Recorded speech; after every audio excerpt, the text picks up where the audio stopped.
GhastlyGarlic Episode 49. Morgue Secrets, A Ghost's Revenge. Chapter 1, The Whispering Cold. The hospital was quiet, the kind of silence that came only in the deep hours of the night, when the world seemed to pause, holding its breath. Emily had worked the night shift for years, yet she never grew accustomed to the stillness that settled over the hospital after midnight. The corridors, once bustling with activity, now stretched out like endless tunnels, their fluorescent lights flickering intermittently.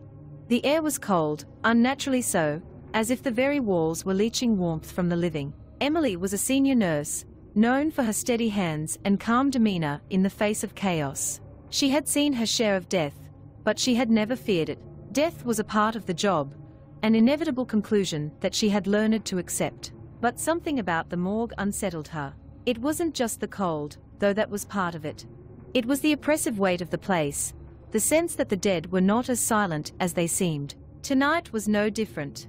Emily had been asked to assist with an autopsy, a routine procedure that she had performed countless times. The morgue was dimly lit, the sterile, metallic surfaces gleaming under the harsh lights. The body lay on the table, covered in a white sheet, waiting for the final examination.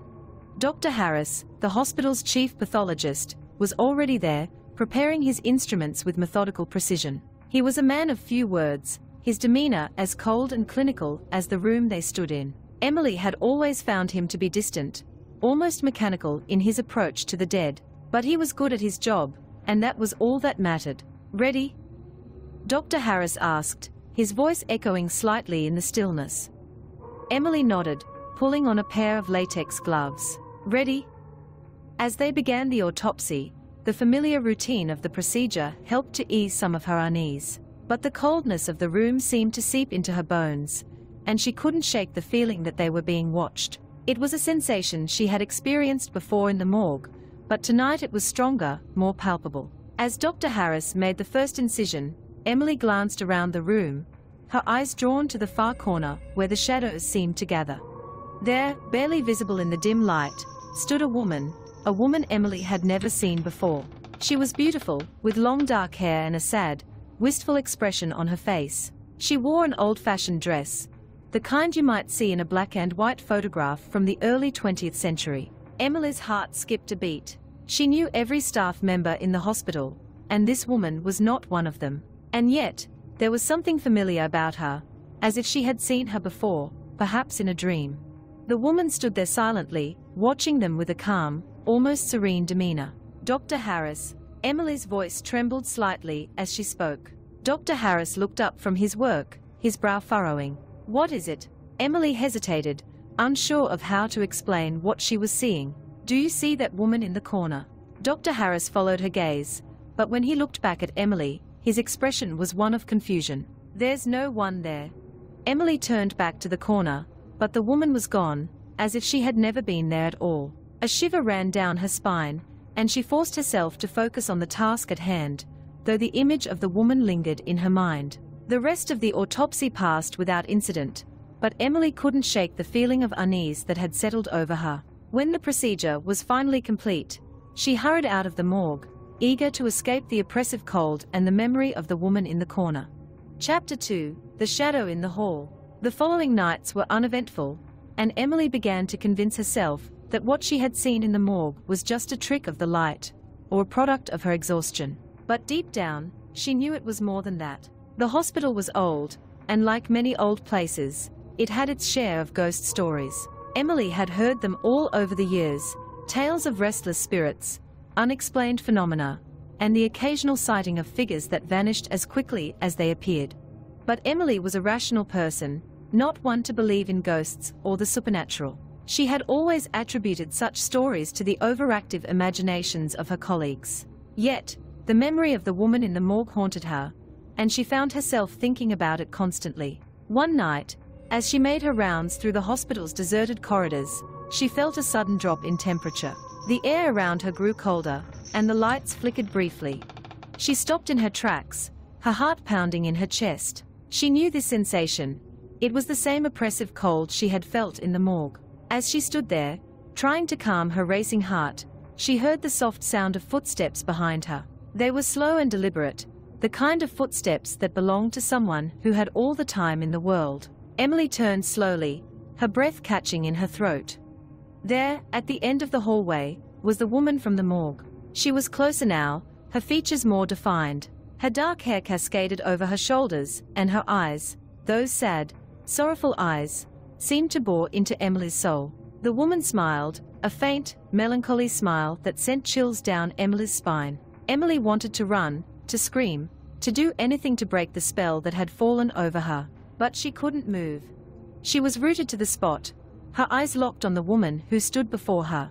The woman raised a hand, as if to beckon Emily closer, but before Emily could react, the woman turned and began to walk down the corridor. It was as if time had slowed down, each step the woman took echoing through the silence. Emily watched in a trance as the woman reached the end of the hallway and disappeared around the corner. The spell broken, Emily finally found the strength to move. She ran to the corner, her footsteps loud and frantic, but when she reached it, the hallway beyond was empty. There was no sign of the woman, no indication that anyone had been there at all.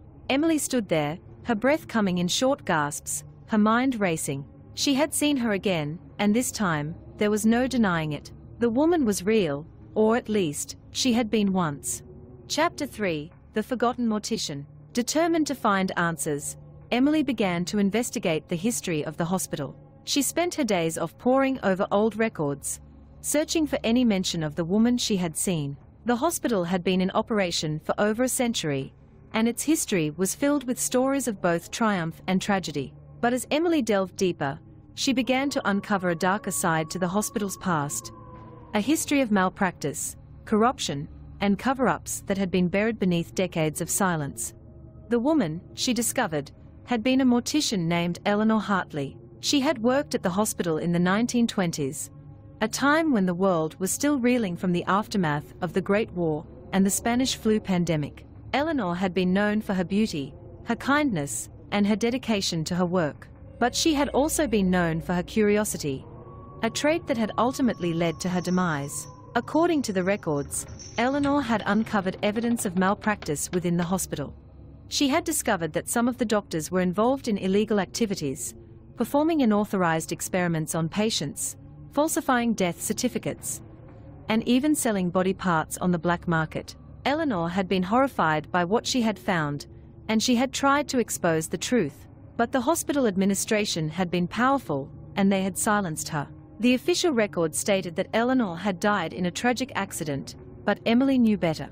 Eleanor had been murdered, her death covered up to protect the guilty. Emily felt a deep sense of injustice as she learned the truth. Eleanor had died trying to do the right thing, and her spirit had been trapped in the hospital ever since, unable to rest until her story was told. Chapter 4, The Ghost's Warning. As Emily continued to uncover the hospital's dark secrets, she noticed that Eleanor's ghost became more active. The once sad spectre now seemed almost desperate, appearing more frequently and with greater intensity. She would appear in Emily's car's rearview mirror, in the reflection of a window, or standing at the foot of Emily's bed in the dead of night. Eleanor's once beautiful face began to change as well. The more Emily uncovered, the more grotesque and decayed Eleanor's appearance became, as if the truth was unraveling the very fabric of her being. Her eyes, once sorrowful, now burned with a fierce determination, and her smile, once gentle, twisted into a grimace of anger and pain. Emily knew that Eleanor was trying to warn her, to guide her to the truth, but the more she uncovered, the more dangerous her investigation became. Strange things began to happen around her. Doors that she knew she had locked were found open, documents she had carefully filed away went missing, and she began to receive anonymous threats telling her to stop her investigation. The cold spots in the hospital grew more intense, and the lights flickered more frequently. Emily felt as if she was being watched constantly, not just by Eleanor, but by something darker, something malevolent that didn't want the truth to come out. Chapter 5, The Final Revelation ***.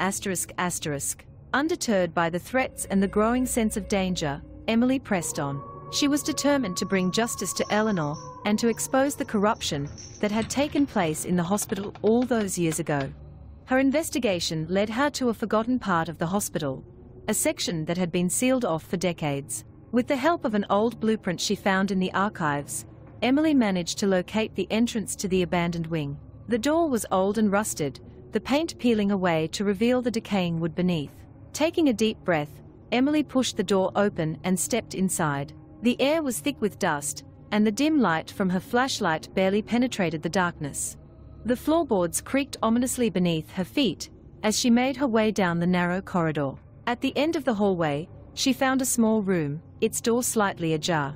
Inside, she discovered a trove of documents, old medical records, death certificates, and photographs. As she sifted through the papers, her heart raced. This was the evidence she had been looking for, the proof of the hospital's dark history. But as she examined the documents, she made a horrifying discovery. One of the death certificates was for Eleanor Hartley, but the cause of death was listed as unknown. The photograph attached to the certificate showed Eleanor lying on a slab in the morgue, her face twisted in pain, her eyes wide open in terror. Suddenly, the temperature in the room dropped to freezing, and Emily felt a cold breath on the back of her neck. She turned slowly, her heart pounding in her chest, and there, standing in the doorway, was Eleanor. But this time, Eleanor's appearance was different. Her once beautiful face was now a grotesque mask of decay, her eyes burning with an otherworldly fire. She was no longer the sad, wistful figure Emily had first seen. She was something else, something vengeful. "Leave," Eleanor's voice was a harsh whisper, filled with pain and anger. "Leave this place, or you will suffer as I did." Emily wanted to run, but she knew she couldn't leave now. She had come too far, and she was too close to the truth. She stood her ground, her voice trembling as she spoke. "I can't, Eleanor. I have to expose what happened to you. I have to make it right." Eleanor's eyes softened for a moment, the fire in them dimming. "You cannot fight them. They are too powerful. They will destroy you." Emily shook her head, her resolve firm. "I don't care. I'm not going to let them get away with this." Eleanor's ghostly form flickered, her expression a mix of anger and sadness. "Then you must be careful. There are forces at work here that you do not understand. If you continue, you will face dangers far greater than you can imagine." With that, Eleanor's form began to fade, her voice growing fainter. "Remember, you are not alone. I will be watching over you." And then she was gone, leaving Emily alone in the cold, dark room. Chapter 6: The Confrontation. With the evidence she had gathered, Emily knew she had to confront the hospital administration. She was terrified, knowing that the people she was going up against were powerful and ruthless. But she also knew that she couldn't back down now. She had to see this through, not just for Eleanor, but for all the victims of the hospital's dark past. Emily scheduled a meeting with the hospital's board of directors, presenting the evidence she had uncovered. As she laid out the documents, detailing the malpractice and corruption that had taken place, she watched as the faces of the board members grew pale. They tried to deny it, of course, but the evidence was too damning. Emily had them cornered, and they knew it. She demanded that the truth be made public, that Eleanor's name be cleared, and that the hospital take responsibility for its actions. But as she spoke, she felt a cold chill run down her spine. She knew that the battle wasn't over yet. The board members might be forced to acknowledge the truth, but there were others, shadowy figures behind the scenes, who would stop at nothing to keep their secrets buried. As she left the meeting, Emily felt a sense of victory, but it was tempered by the knowledge that the fight was far from over. She had exposed the corruption, but she knew that the forces she was up against were powerful and dangerous. That night, as she lay in bed, exhausted but unable to sleep, she felt a presence in the room. Opening her eyes, she saw Eleanor standing at the foot of the bed, but this time, the ghost looked peaceful, her face no longer twisted in pain and anger. "Thank you," Eleanor whispered, her voice soft and filled with gratitude. "You have done more than I could have ever hoped." Emily smiled, tears in her eyes. "You can rest now, Eleanor. Your story has been told." Eleanor nodded, her form beginning to fade. "Be careful, Emily. The shadows still linger." And with that, she was gone, leaving Emily alone in the darkness. Epilogue: The Lingering Shadows. In the weeks that followed, the hospital was plunged into scandal as the truth of its dark past was revealed. The story made headlines, and the administration was forced to resign. The hospital underwent a thorough investigation, and many of the guilty parties were brought to justice. But Emily knew that the shadows had not been completely banished. The hospital was still a place of darkness, haunted by the restless spirits of those who had suffered there. Eleanor's ghost might have found peace, but there were others, many others, whose stories had yet to be told. Emily continued to work at the hospital, determined to bring light to the shadows, to uncover the truth wherever it was hidden. But she knew that the battle was far from over. The morgue, in particular, remained a place of terror, its cold, oppressive atmosphere a constant reminder of the horrors that had taken place within its walls. And sometimes, late at night, when the hospital was quiet and the world seemed to pause, Emily would catch a glimpse of a figure in the corner of the morgue. A figure with long dark hair and sad, wistful eyes, watching over her as she worked. The morgue's shadow had not been fully vanquished, and Emily knew that as long as there were secrets to uncover, she would never truly be alone. The end.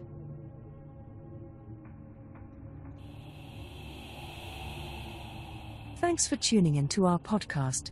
If you enjoyed our exploration of ghosts, mythical creatures, and urban legends, please share it with your friends. Don't forget to subscribe for more thrilling episodes. Until next time, my beloved listeners.